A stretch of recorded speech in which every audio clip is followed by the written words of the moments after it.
Imagine spending months pouring everything into a record. Your sweat, your obsessions, your private pain. Then hearing it back and thinking, that is the worst thing I have ever made. Now imagine that record goes on to sell millions. Gets called a masterpiece. Strangers weep to it in their cars, and critics put it on every greatest albums list ever written. That is not a hypothetical. These are 10 real musicians, 10 legends, and these are the records they made, and then desperately wished they hadn't. Number 10. Pink Floyd, Atom Heart Mother, 1970. In 1970, Pink Floyd put a cow on their album cover. No band name, no title on the front. Just a black and white Frisian cow standing in a field in Hertfordshire. That single image told you everything about where the band was mentally at that moment. Completely lost. Atom Heart Mother hit number 1 in the United Kingdom. Their first ever chart-topping album, and David Gilmour's response to that achievement. He said, and this is a direct quote, "A load of rubbish, to be honest with you. We were at a real down point. We didn't know what on earth we were doing or trying to do at that time, none of us." Roger Waters went even further. He said the album was, quote, "a good case for being thrown into the dustbin and never listened to by anyone ever again." Or Gilmour later revisited it in 2001 and added, "God, it's shit." Possibly our lowest point artistically, and yet Stanley Kubrick personally called Pink Floyd, wanting to use the album for the soundtrack of A Clockwork Orange. The band said no. The album their own creators openly despised was considered good enough by one of cinema's greatest minds. 3 years after The Cow, they made Dark Side of the Moon. But they had to survive the field first. Number 9. Bruce Springsteen, Born to Run, 1975.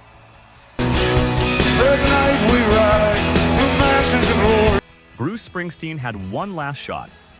2 albums in, both commercial failures, and his label Columbia Records was ready to drop him entirely. So in 1974, he walked into the studio with a mission he set out loud: to make the greatest rock and roll record ever made. The title track alone took 6 months to record. 6 months for one song.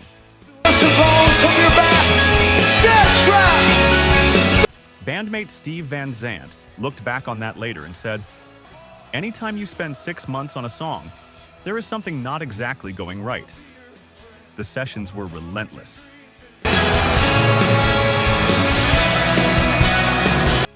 Nights in the studio ended in exhaustion and misery. Engineer Jimmy Iovine would stay awake by chewing on the aluminum wrapper of his gum after throwing the actual gum away.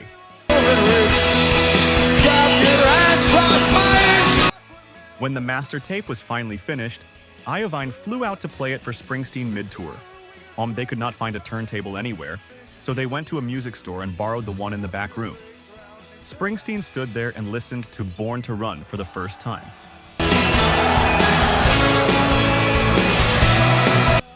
Then he told Iovine he wanted to throw the tape into the hotel pool. His exact words: "After it was finished, I hated it.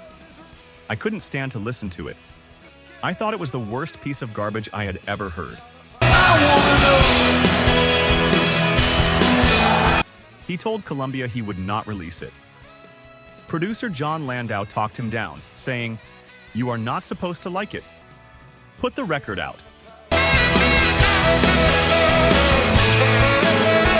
Born to Run reached number 3 on the Billboard chart. Springsteen landed simultaneously on the covers of both Time and Newsweek. It now sits in the Library of Congress.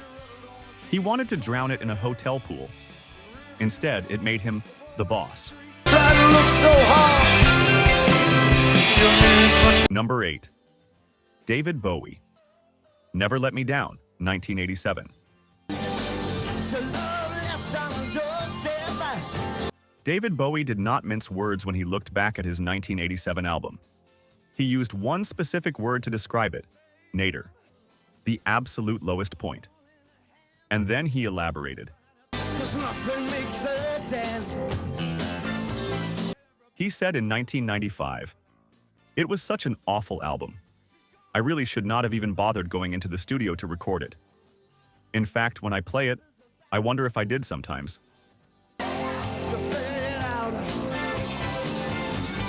Never Let Me Down came out the year after Labyrinth, the fantasy film where Bowie pranced around in tights with puppets.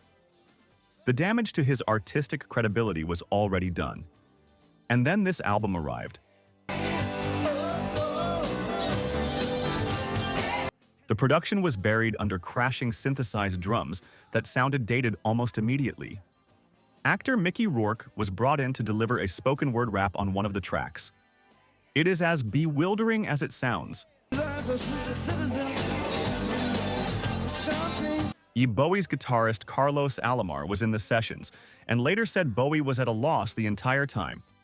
He knew the material was not right, and yet he promoted the album with one of the most elaborate concert tours of the decade. The Glass Spider Tour, complete with giant spiders, aerial performers, and a cast of dancers. The spectacle was enormous. The music underneath it was not. Years later, Bowie told producer Mario McNulty that he wanted to redo the entire album. McNulty spent years working on a reworked version. It was released in 2018, 2 years after Bowie died. He had wanted to fix what he had made. He just did not get the chance. Number 7. Nirvana, Nevermind, 1991. Kurt Cobain said it clearly, and he said it more than once. Looking back on the production of Nevermind, I am embarrassed by it now. It is closer to a Motley Crue record than it is a punk rock record. He also called it candy ass. He said he could not stand listening to it. This is the album ranked number 6 on Rolling Stone's 500 Greatest Albums of All Time. It was added to the Library of Congress in 2004. It knocked Michael Jackson's Dangerous off the number 1 spot on the Billboard chart. It changed the trajectory of mainstream rock for an entire decade, and the man who made it thought it sounded like a glam metal record. What Cobain hated was the polish. Producer Butch Vig had recorded the tracks, but then mixer Andy Wallace, the last name on a list sent over by the label, came in and made everything bigger, cleaner, more radio ready. He boosted the drums, he smoothed the guitars. He made Nevermind sound like it was built for arenas. Cobain had wanted something rawer, something more punk. Something that sounded like it had actually come from the underground. His manager Danny Goldberg later reflected that some of the complaints were Cobain's way of signaling loyalty to the punk community that had first embraced him. But the distaste was also real. He hired Steve Albini to produce In Utero specifically to tear the polish off. To make something abrasive and uncomfortable and honest. He wanted to correct the record. He just could not have known he would only get one more chance to try. Number 6. Radiohead. Creep/Pablo Honey, 1993. Thom Yorke has referred to Creep as crap. He has also said that writing it felt like Radiohead had, and these are his actual words, sucked Satan's cock. So there is really no room for interpretation about how he feels about the song. I wish I was special. Creep was written in 1987 when Yorke was a student at Exeter University, nursing an obsessive crush on a woman he followed around for a week without ever speaking to her. He turned that shame into a song, and guitarist Johnny Greenwood hated the song so much during rehearsals that he tried to sabotage the recording, deliberately smashing violent, ugly guitar chords into the quiet verse just before the chorus to ruin the take. His attempt to destroy the song accidentally gave it its most iconic moment. That take is the one on the record. As Greenwood's sabotage is now one of the defining sounds of 90s rock. When first released in 1992, the BBC refused to play it. Too depressing. The NME called Radiohead pitiful. The single sold 6,000 copies and went nowhere. Then radio stations in Israel picked it up. Then America. It was reissued in 1993 and cracked the UK top 10. You're so fucking special. By 1997, during the OK Computer Tour, Yorke was telling concert crowds in Montreal to simply fuck us off when they called out for the song. The band stopped performing it entirely for 4 years. Yorke has since released a remixed version of Creep that transforms it into something barely recognizable, slow, distorted, almost unlistenable. It sounds like the original being put through a punishment machine. The song Greenwood tried to ruin, and Yorke tried to rebury, remains their biggest hit to this day. Number 5. Weezer, Pinkerton, 1996. Rivers Cuomo made Pinkerton from a place of genuine, unguarded pain. He was recovering from a difficult leg operation that left him in chronic discomfort. He was living alone in a single room at Harvard, trying to finish a degree while the second Weezer album fell apart around him. He was lonely, he was raw, and he put all of it, every embarrassing detail, directly into the record. When Pinkerton came out in 1996, critics were brutal. Rolling Stone gave it 1.5 stars and called it a step backwards from the polished debut. Fans who had loved the Blue Album felt confused and let down. The record sold poorly. Cuomo was publicly humiliated. He later described the experience as jumping off a cliff and smashing into the ground. He retreated. He stopped performing the songs. He went quiet. Never heard of them. How cool is that? Then something slow and unexpected happened. Through the late 90s and into the early 2000s, Pinkerton began finding its audience. People who recognized something true in its rawness, who felt the loneliness Cuomo had felt when making it.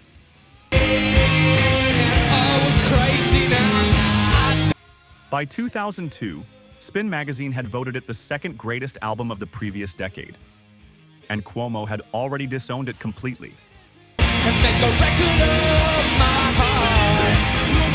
He told Entertainment Weekly in 2001, "The most painful thing in my life these days is the cult around Pinkerton. It is just a sick album, sick in a diseased sort of way." He said he never wanted to hear those songs again. The cruel irony was that the fans who stayed with Weezer through everything, who never left, stayed specifically because of that record. The one he could not stand was the one they loved most. But that's just a stupid dream that I won't realize. Number 4. The Beatles, SGT. Pepper's Lonely Hearts Club Band, 1967. Sgt. Pepper's Lonely Hearts Club Band is on every greatest albums list ever assembled. It took 700 hours of studio time to make. It cost a record amount of money to produce.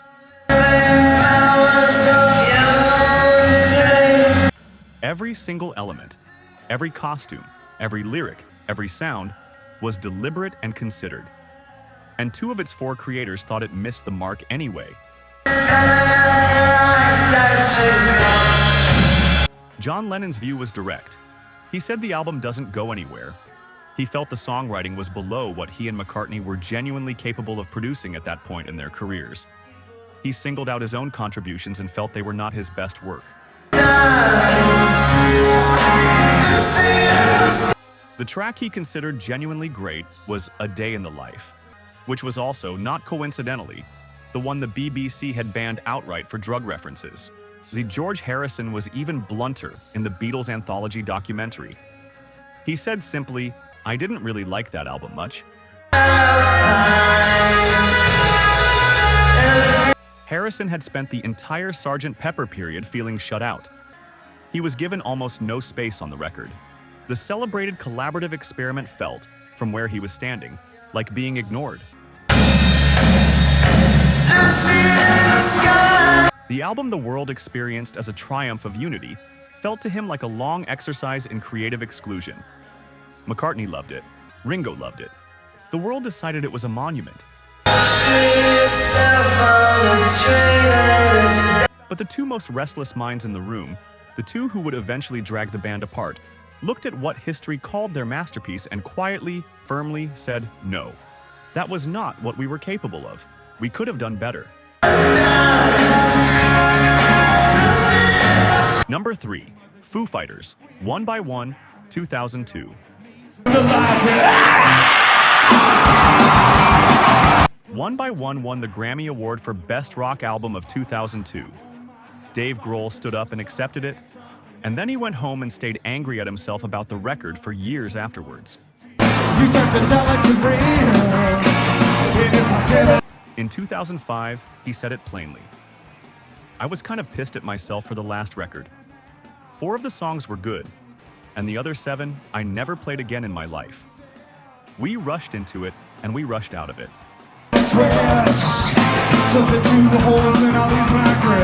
The backstory makes the frustration make sense. The Foo Fighters had originally been working on a completely different album, a sprawling, ambitious double record called To Hell and Back. They submitted it to their label RCA and were told it was too much, too experimental, too long, too far from what radio wanted. Start again.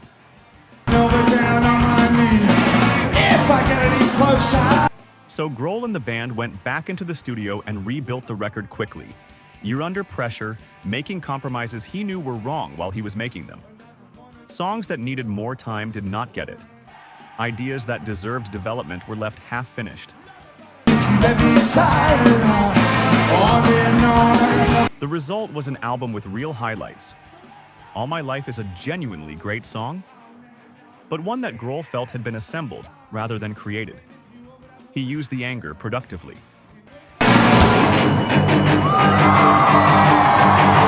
The follow-up, In Your Honor, was released in 2005 as a double album, exactly what he had always wanted to make. He refused to rush it.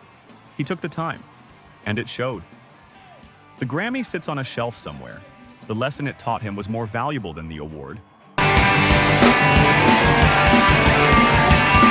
Number 2, Oasis, Be Here Now, 1997.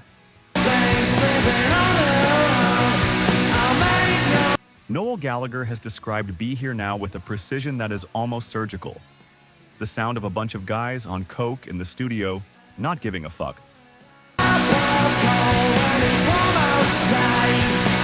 All the songs are too long, all the lyrics are terrible, and for every moment Liam is not singing, there is a guitar riff filling the silence in what he specifically called a Wayne's World style. It is the most honest and least flattering album review ever delivered by the person who actually made it. Be Here Now arrived in August 1997 and sold 696,000 copies in its first week in the United Kingdom alone, the fastest-selling album in British history at that time. The anticipation around it had been extraordinary.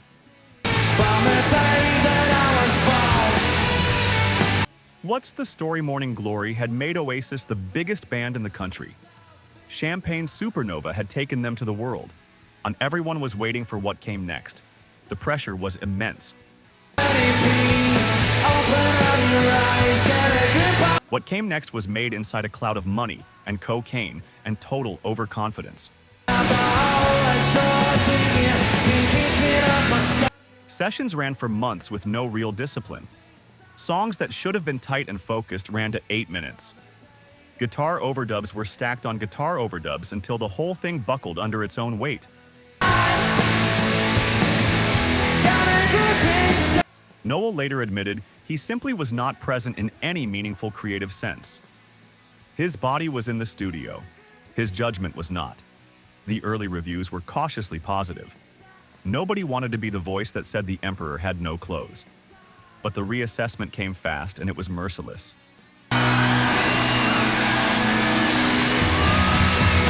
Be Here Now is now accepted as a monument to excess, a record of what happens when success removes all accountability. And Noel Gallagher says so himself every time someone asks. Number 1. Bruce Springsteen, born in the USA, 1984.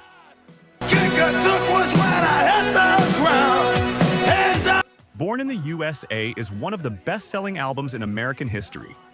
It produced 7 top 10 singles from a single record, an achievement that had never been done before. It sold 15 million copies in the United States. And the title track was used, without permission, by Ronald Reagan's 1984 presidential campaign as a rally anthem.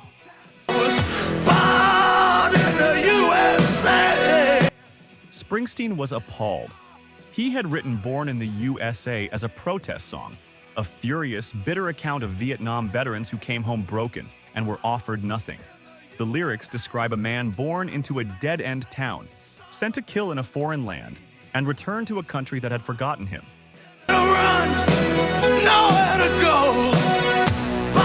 It is not a celebration. It never was. But the production was enormous. The synthesizers were enormous. The drum sound was enormous. The chorus hit like a fist. And when it blasted out of stadium speakers, people heard triumph. They heard pride. They did not hear the man in the song who had nowhere left to go. Reagan's team kept playing it. Springsteen told them publicly to stop. They were not listening.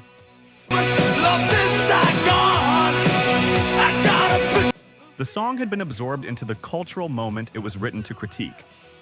The machine had eaten the protest whole. Years later, Springsteen began performing Born in the USA with just an acoustic guitar. No production, no arena sound, just the words. And he said that only then, stripped of everything, did audiences finally hear what the song had always been about. He had to dismantle his greatest commercial achievement with his own hands just to make the truth inside it audible again.